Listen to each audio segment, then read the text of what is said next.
તમે જોયેલા છે બરાબર. આ પત્તાથી આપણે રમીએ છીએ ને, શું રમીએ છીએ? જુગાર. બરાબર. ક્યારે રમીએ?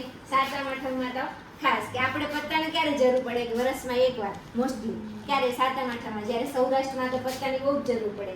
સાતમ આઠમમાં એ લોકો બધી લેડીઝ બી પત્તા રમતી હોય છે અને એમાંય પૈસા કમાઈ જાય કાં તો જતાય રહે, બેમાંથી ગમે તે થાય. એ એક શક્યતા જ છે. આપણે ઘરમાં એવું વિચારીને ગયા હોય ઘરેથી કે આજે તો સાલું હું 10,000ની લોટરી લગાડી અને ગેમ જીતી નવું, પણ ઊંધું થાય કે આપણા 10,000 મૂકીને પણ આવવા પડે. આ પણ શું છે? એક જાતની શક્યતા જ છે. હવે પત્તા વિશે આપણા જે ચેપ્ટરમાં આવે છે એ ભણવાનું આપણે શીખીએ. તો પહેલા તો આપણી પાસે આ જે પત્તા છે એ કુલ પત્તાની સંખ્યા કેટલી છે? 52. કુલ પત્તા આપણી પાસે છે 52. ઓકે. હવે બધા પત્તા એક સરખા છે? ના, નથી. બધાના કલર ડિઝાઇન કેવી છે? અલગ અલગ. બે કલર વાળા પત્તા છે. કયા કયા કલરના છે? લાલ અને કાળા. લાલ કલરના કુલ કેટલા પત્તા હશે? કોણ કહેશે મને? લાલ કલરના કોણ કહેશે? સકીના? 26. 13 લાલના અને 13 ચોકડના. એમ કરીને 13 ને 13 કેટલા હશે? 26. એવી જ રીતે કાળા કલરના પણ કેટલા હશે? 26. બરાબર. એટલે આ બંનેનો સરવાળો કરું કે 26 ને 26 તો 52 થઈ જાય. પણ હવે લાલ કલરના પત્તાનો પણ બે ભાગ આવે. કયા કયા પત્તા આવે છે? એક લાલના અને એક બીજા ચોકડના. બરાબર. એક આપણે લાલના અને આ એક આવે છે ચોકડ. એ બંને કેટલા પત્તા હશે? 13. બરાબર. લાલના પત્તા 13 હશે અને ચોકડના પત્તા પણ 13 હશે. એવી જ રીતે સેમ કાળીના પત્તા કેટલા હશે? 13. અને બીજું કયું આવે? બરાબર. એના પણ કેટલા પત્તા હશે? 13. ટોટલ આપણો સરવાળો મેચ થઈ ગયો 13 13 13 4 વાર થઈ ગયા એટલે આપણે ટોટલ 52 પત્તા આપણા થઈ ગયા. આટલું સમજાયું બધાને? હા. ઓકે. બધા ડન? કુલ કેટલા પત્તા? 52. કાળા રંગના કેટલા પત્તા? 26. લાલ રંગના કેટલા પત્તા? 26. એમાં ચોકટના કેટલા પત્તા? 13. હલ્દીના કેટલા પત્તા? 13. ક્લિયર?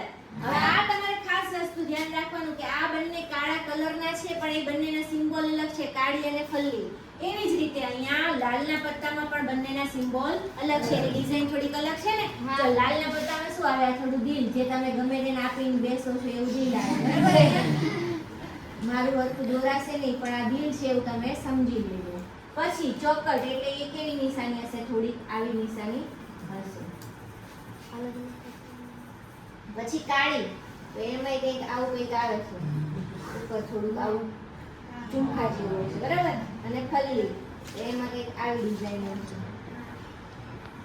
આ ચાર પત્તા આપણને ખબર હોવી જોઈએ. આકૃતિમાં ધ્યાન ના આપતા સમજજો. હવે આ બધા પત્તા છે એની પર કયા કયા આંકડા લખેલા છે આપણે નક્કી કરીએ. કયા? પહેલા એકડો લખેલો હોય છે કે એક નથી લખેલો હોતો? બે લખેલા હોય છે? યસ. તો કયા લખેલા હોય? 2 3 4 5 6 7 8 9 10 11 હોય છે? ના. બરાબર. એના પછી કેવા આંકડા ચાલુ થાય છે અથવા તો કેવો સિમ્બોલ ચાલુ થાય છે? ચિત્રવાળા. ચિત્રવાળા. Very good. આ બધા કેવા હતા? અંકવાળા. કેવા પત્તા હતા? અંકવાળા. અને હવે ચિત્રવાળા તો કયા હતા? એક તો આપણું પહેલું આપણું હું લઉં છું જે ગદ્દો, એ જ કહેવાય ને ગુજરાતી ભાષા. પછી એક બીજો હોય છે કે એટલે બાદશાહ. બરાબર. ગમે તે આપણે આડાવડા લઈએ, આપણે રમવાના નથી, ગોઠવવાનું નથી, આપણે સમજવાનું છે. એના પછી બાદશાહ હોય એટલે રાણી બેની જોડે જોઈએ જ. બરાબર. હજી કયું બાકી રહ્યું? બરાબર. આપણો એકો. આટલા જે છે એ કેવા છે? અંગ્રેજીના મૂળાક્ષર વાળા શબ્દો છે. બરાબર. એવો લેટર છે એનો કે જે કે ક્યુ એ આની ઉપર એક ચિત્ર વાળું પત્તું હશે. તો આને હું બે નામ આપું છું. એક તો અંગ્રેજી લેટર અથવા તો મૂળાક્ષર. અત્યારે હું લખું છું અંગ્રેજી લેટર વાળા શબ્દો અથવા તો મૂળાક્ષર 12 અક્ષરી. બરાબર. આપણે ઇંગ્લિશમાં તમે લખો આપણે ABCD કહીએ એવી રીતે. અને પછી બીજું મેં શું કીધું? કેવા છે આ પત્તાઓ? રંગીન. કેવા છે? રંગીન અથવા તો ચિત્રવાળા. આટલું સમજણ પડી ગઈ બધાને? હા. હવે આને પાછું આની જોડે આપણે કનેક્ટ કરવાનું છે કે લાલના પત્તા કુલ ટોટલ કેટલા છે? 13. તો 13 માંથી જો આ 1 2 3 4 5 6 7 8 9 10, 11, 12, 13. આ 13 પત્તા આ બધા લાલમાં હશે? હશે? પછી આ 13 પત્તા ચોકટમાં પણ હશે. ચોકટનું બગું તગું ચોખ્ખું પાન બધા એવા હશે. એવી જ રીતે ફલ્લીમાં પણ 2, 3, 4 પછી આ કે ક્યુ એ આ બધા પત્તા હશે. આટલું સમજણ પડી ગઈ બધાને? શું? ઓકે, હવે આપણે સમજવાનું છે આ બધું, આ બધી વસ્તુ બેઝિક આપણને ખબર હોવી જોઈએ. જો એ ખબર હશે તો જ આ દાખલા તમને આવડશે. હવે દાખલા એકદમ સિમ્પલ જ છે. પહેલા તો આ પત્તાને હું સરખી રીતે ચીપી નાખું. બરાબર? અત્યારે તમે માનો કે મેં ચીપી નાખ્યા, તમારે બધાને આંખો બંધ છે, મેં ચીપી નાખ્યા અને પાછા હું આગળ લાવું છું. બરાબર? હવે આમાંથી મારે કોઈ એક પત્તું બહાર કાઢવાનું છે. બરાબર? અત્યારે હું રેન્ડમલી કોઈ એક પત્તું બહાર કાઢું છું. મને ખબર નથી કે આ પત્તું કયું હશે. બરાબર? તો હવે આ પત્તું કયું હોવાની સંભાવના શું છે એ આપણે એવા દાખલા ગણવાના છે. તો પહેલું આ અત્યારે આપણે જોઈએ આ કયું પત્તું છે? 5. બરાબર? એક જ પત્તું મેં કાઢ્યું. કુલ ટોટલ કેટલા પત્તા હતા? 52. કેટલા પત્તા હતા? 52. તો આપણે સમજીએ કે મેં કોઈ એક પત્તું બહાર કાઢેલું છે. બરાબર? અને કુલ પત્તા કેટલા હતા? 52. આપણે આ જે આગળ સૂત્ર મૂકીને દાખલો ગણશું એમાં આવશે કે અહીંયા નીચે છેદમાં આવશે કુલ પરિણામની સંખ્યા.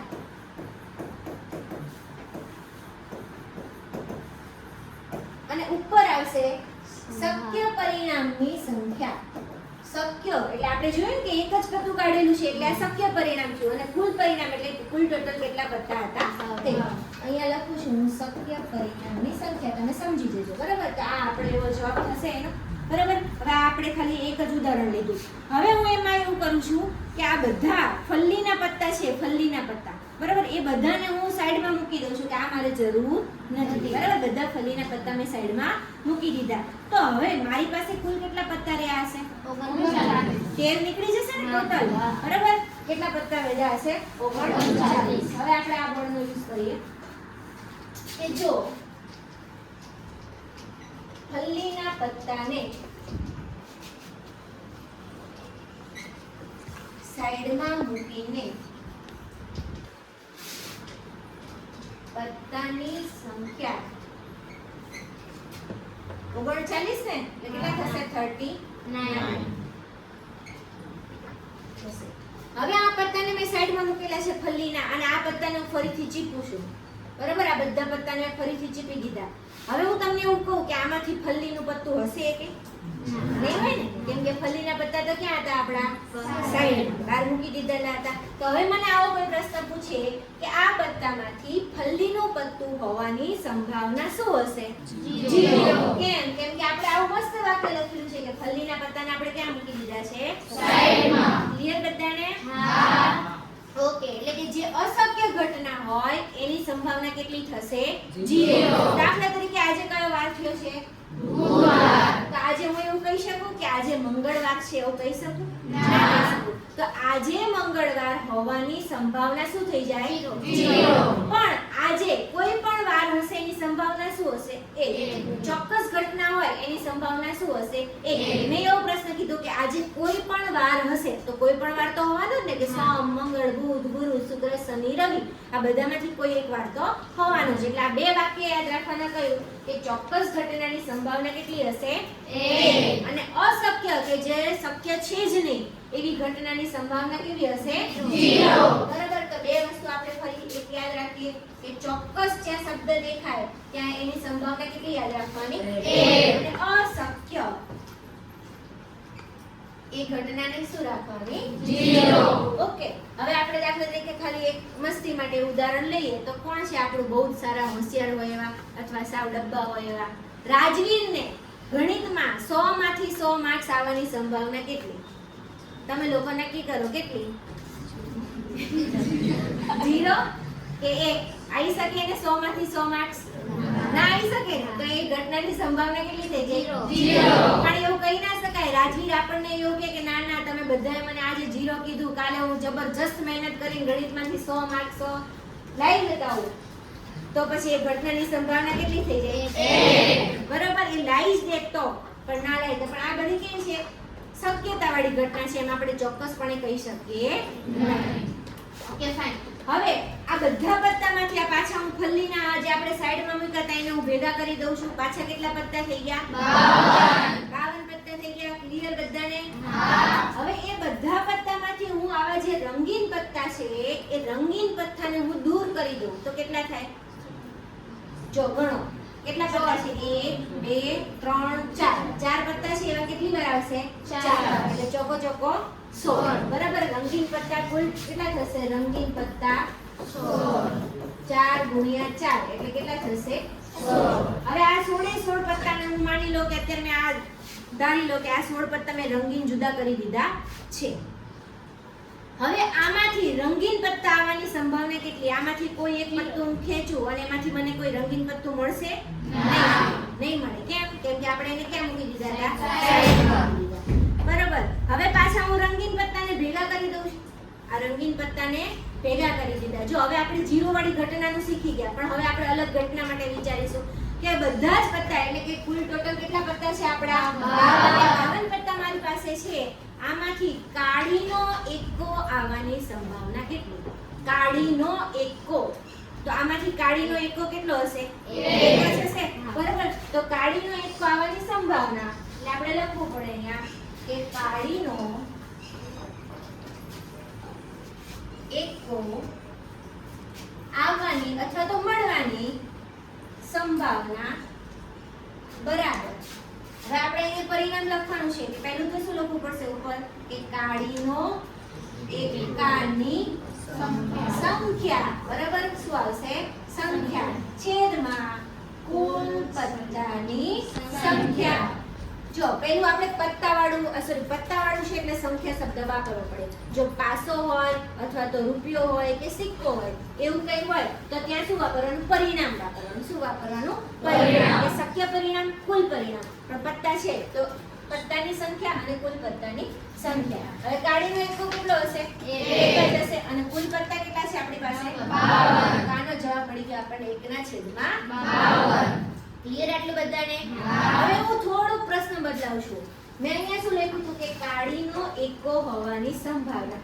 હવે હું અહીંયા એવું કહું છું કે કાળા રંગનો એક્કો આવવાની સંભાવના. કાળા રંગનો એક્કો આવવાની સંભાવના. કોણ કહેશે? હાથ ઊંચો કરો.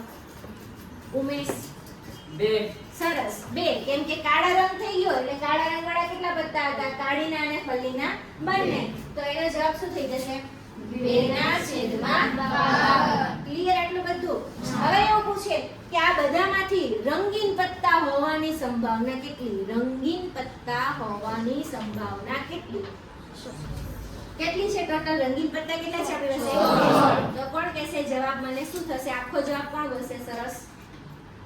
આવી રીતે અહીંયા જે લખેલું છે એવી રીતે કોણ મને જવાબ આપશે? જયશ્રી. 16/52. તમારે એવું લખવું હોય તો આવું લખી શકાય 16/52. ક્લિયર આટલું બધાને? સમજણ પડી ગઈ પત્તાનું બધાને? હવે હું આ ફરીથી એવું લઉં છું કે આ બધા પત્તામાંથી હું કોઈ એક પત્તું યાદચ્છિક રીતે ખેંચું તો 7 હોવાની સંભાવના કેટલી? 7 આવે એવી કેટલી શક્યતા? વનરાજ? 4/52. 7 કેટલી વાર હશે? 4 વાર. આ બધામાં એક એક વાર 7 તો હશે જ. બરાબર. એટલે હું અત્યારે ગમે તેમ લખું છું 4. અને કુલ પત્તા કેટલા છે આપડા? 52. બરાબર. આગળનું તો બધામાં સેમ જ લખવાનું છે. અહીંયા એક સંભાવના શબ્દ ફિક્સ રાખવાનો, અહીંયા સંખ્યા ફિક્સ રાખવાનો, અમુક જગ્યાએ અહીંયા સંભાવના અને પરિણામ શબ્દ તમારે ફિક્સ રાખવાનો છે. બરાબર. હવે આપણે બધાને આટલું? ચલો આજે આટલું રાખીએ.